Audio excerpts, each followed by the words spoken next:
우리 모두 기적을 보고 싶어 해요. 그 육체적인 치유, 놀라운 그러한 기적, 그런 것을 우리가 보고 싶어 하고 그런 치유의 은혜를 받고 싶어 합니다. 그런데 기적 가운데 기적은 어떤 걸까요? 병이 낫는 것, 그것만이 기적일까요? 진짜 기적 가운데 기적은 사람의 마음이 바뀌는 겁니다. 이제부터 여러분들에게 제가 벽이 무너짐이라는 이 아름다운 글을 읽어드리겠습니다. 하링스 부인이 처음 루르드에 도착해서 가장 충격적으로 느낀 것은 가지각색의 인종들이 뒤섞여 붐비는 거리의 모습이었습니다. 호텔에서는 바벨탑의 언어 혼동을 연상시킬 만큼 수많은 인종들이 저마다 다른 언어와 다른 전통 의상을 입고 뒤섞여 있었기 때문에 눈이 어지러울 지경이었습니다. 하링스 부인은 군중 속에 휩쓸려 다녀야 할 때면 언제나 그랬듯이 어떤 조용한 혼자만의 섬으로 피하고 싶은 마음이 간절했습니다. 루르드에 오기 전에 미리 전보로 호텔 톡방을 예약해 놓은 것을 정말 다행한 일이라고 생각했습니다. 그녀가 호텔에 도착해 담당자에게 자신의 도착을 알리려 했을 때 그녀는 잠시 동안 한 발자국 물러나 기다려야 했습니다. 그녀 앞에는 병든 아이와 함께 온 한 흑인 여자가 영어로 방을 구하고 있었기 때문이었습니다. 그 호텔 담당자는 친절하게 고개를 끄덕이며 8번 방이 비어 있다고 말하였습니다. 순간 하링스 부인은 충격을 받았습니다. 왜냐하면 그 번호는 이미 그녀에게 주어진 방이었기 때문입니다. 그렇다면 이 흑인 여자와 한 방을 써야 한단 말인가? 흥분한 그녀는 흑인 여자와 호텔 담당자의 얘기 중에 끼어들었습니다. 죄송합니다만 이보세요. 뭔가 혼동을 하고 계신 것 같습니다. 그 방은 제가 들어가기로 되어 있는데요. 호텔 담당자는 어깨를 으쓱해 보이며 죄송합니다만 부인, 어쩔 수가 없네요. 보시다시피 도시 전체가 온통 만원인 것을 잘 아시잖아요. 빈 공간만 있다면 어디라도 써야 할 판입니다. 하링스 부인은 심장이 목구멍까지 치밀어 오르는 듯 했지만 흑인 여자가 지나갈 때까지 흥분을 억누르며 기다렸다가 다시 따지기 시작했습니다. 호텔 담당자는 하링스 부인을 조용히 쳐다보았습니다. 부인, 나는 당신에게 함께 방을 쓸 사람으로 그리 수준 낮은 사람을 소개한 것이 아닙니다. 그 흑인 여인은 북아프리카의 어느 부족 대추장의 부인으로 부인의 수준을 떨어뜨릴 사람도 아니고 당신이나 나처럼 천주교 신자입니다. 하링스 부인은 눈물이 나올 것만 같았습니다. 어떻게 미국인을 흑인과 함께 지내게 할 수 있어요? 병든 아이라고 모든 것을 동정할 수 있는 것은 아니잖아요? 이럴 줄 알았다며. 호텔 담당자는 하링스 부인이 흥분을 가라앉힐 때까지 기다렸다가 말했습니다. 맞아요. 병든 아이도 함께 있지요. 그런데 걱정하실 필요가 전혀 없습니다. 그 어린애는 당신을 전혀 방해하지 않을 테니까요. 그 어린애는 이제 3살인데 완전히 전신 마비이거든요. 그 말을 듣고 하링스 부인은 눈물을 흘렸습니다. 참 안 됐네요. 내 아이도 소아마비로 지금 워싱턴에 누워 있어요. 그래서 제가 이곳에 온 거예요. 그 애가 비행기를 타고 이 먼 곳까지 오기에는 너무 무리지요. 하지만 그렇다고 제가 3일 동안이나 흑인 여자와 함께 지내야 하다니요. 호텔 담당자는 맞아요. 겨우 3일인데요. 뭐라고? 태연하게 고쳐 말했습니다. 그리고 며칠 후면 부인이 그 추장 부인과 함께 다닐 거라는 걸 우리는 이미 알고 있습니다.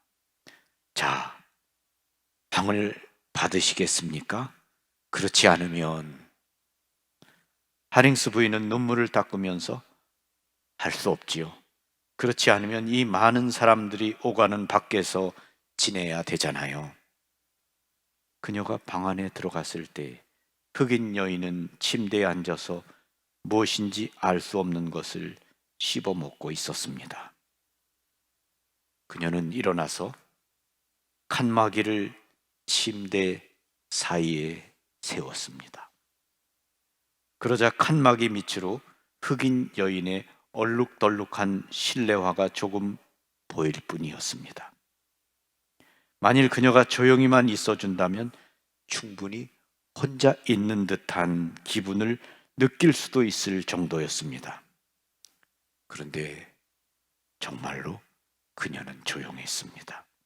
그녀는 짐을 꺼내는 소리도 내지 않고 쥐죽은 듯 조용하기만 했습니다. 하링스 부인은 긴장을 풀고 누워있다가 얼마 후 잠이 들어버렸습니다. 그녀가 눈을 떴을 때는 이미 새벽녘이었습니다. 정말로 피곤했던 모양이었습니다. 그런데 그 흑인 여자가 죽기라도 한 듯 옆에서는 아무런 소리도 들려오지 않았습니다. 하링스 부인은 대성당에서 있을 아침 미사에 참석하려고 방을 나가면서 힐끗 칸막이 건너편을 바라보았습니다. 호텔의 하얀 베개와 대비되어 흑인 여자의 작고도 검은 머리가 눈에 탁 들어왔습니다.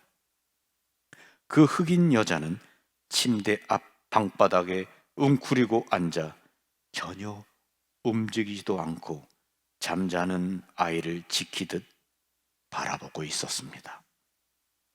밤새 저렇게 바닥에 앉아 있었나? 꼭 그래야만 했을까? 잠은 좀 잔 것일까? 도대체 생각이라도 있는 걸까? 하링스 부인은 묘한 느낌을 받으며 조용히 밖으로 나갔습니다. 아침 미사에 참석했는데 루르드에 오면서 기대했던 그 어떤 마음의 평정도 뭉클한 감정도 전혀 생각나지 않았습니다. 루르드에서 감동을 받은 친구들이 돌아와서는 루르드에 관해 얼마나 떠들어 대었던지 동굴 앞으로 가면 달라지겠지. 그런데 그녀는 루르드의 성모님이 발현하셨던 동굴 앞에서도 아무런 감동을 느끼지 못했습니다. 그녀의 마음은 여전히 냉랭하기만 했습니다. 그녀는 하루의 계획표를 찬찬히 읽어보았습니다. 1시간 후부터 동굴 앞에서의 공식적인 예절이 시작되고 저녁에는 촛불 행렬이 있기로 되어 있었습니다. 그렇다면 기도하는 것부터 배워야 할 것 같았습니다. 그녀는 소아마비에 걸려 워싱턴에 누워있는 자신의 불쌍한 아이 에베의 건강이 염려되어 성모님께 얼마나 큰 희망을 갖고 이곳에 왔는지. 그런데 그녀는 스스로가 불행하다는 생각과 함께 용기를 잃고 도무지 묵주기도조차도 할 수 없을 만큼 마음이 건조하기만 했습니다. 그녀는 자신의 심장에 불을 당겨줄 무엇을 바라는 심정으로 힘없이 동굴의 성모님을 바라볼 뿐이었습니다. 그렇게 실망한 채로 잠시 동안 서 있다가 이곳 저곳을 헤매었습니다. 가는 곳마다 부딪히는 군중들, 기둥에 걸려있는 기념품, 성물을 파는 상인들, 모든 것이 기분을 잡치게 했습니다. 그러다가 어느 상점 앞에서 그 흑인 여자를 보게 되었습니다. 아니, 저 사람은 그 흑인 여자가 아닌가? 새파란 색깔의 묵주를 사들고는 기쁜 표정을 짓고 있는 저 꼴이라니. 자꾸 마주치지나 말았으면 좋으련만. 하링스 부인은 획 하고 그곳을 떠나버렸습니다. 하링스 부인은 이제 오후에 있을 사제들이 성체를 모시고 각 환자를 강복하는 그 유명한 병자 성사를 통해 깊고도 감동스러운 그 무엇이 생기지나 않을까 하는 기대를 가져보는 수밖에 없었습니다.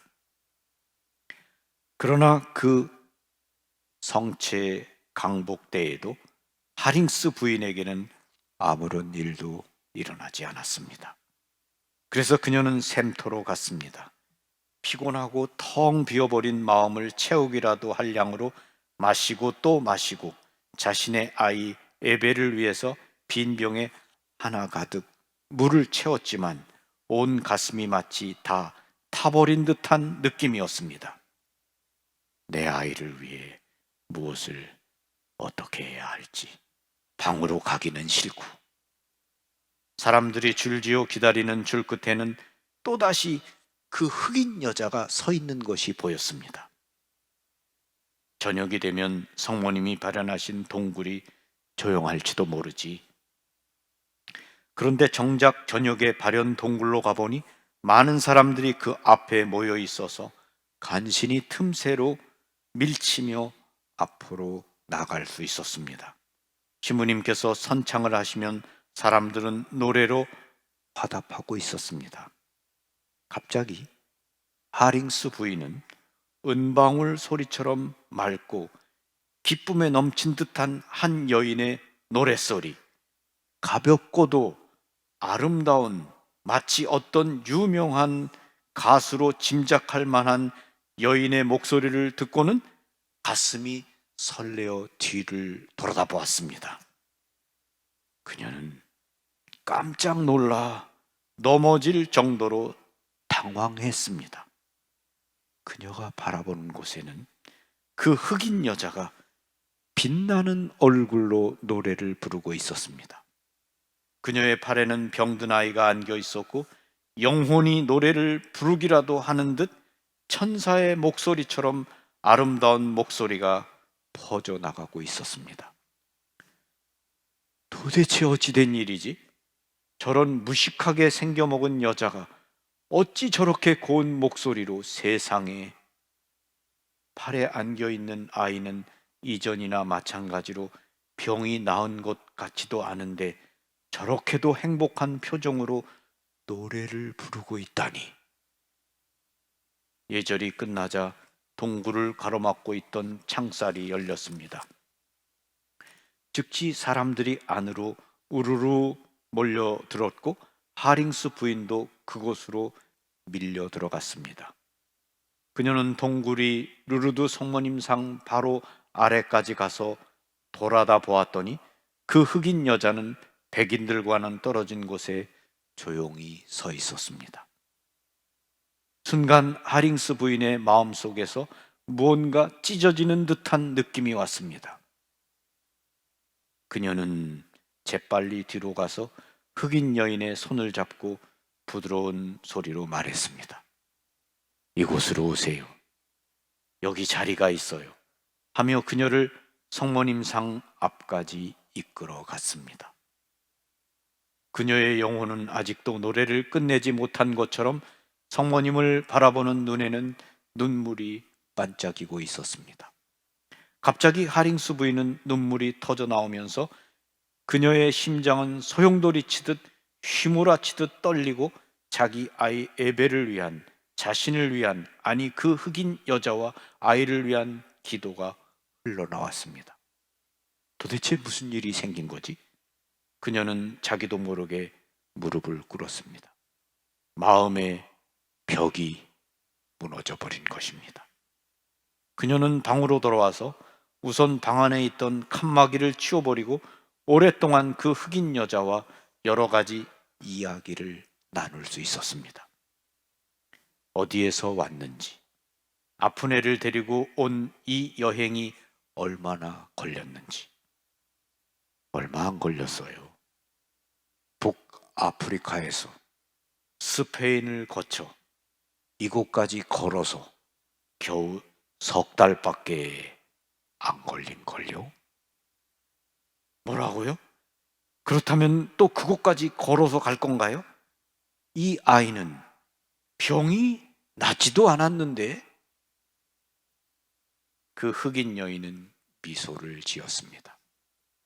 오, 하링스 부인, 나는 이곳에 이 아이의 병을 고치러 온 것이 아니라 감사를 드리러 온 거예요.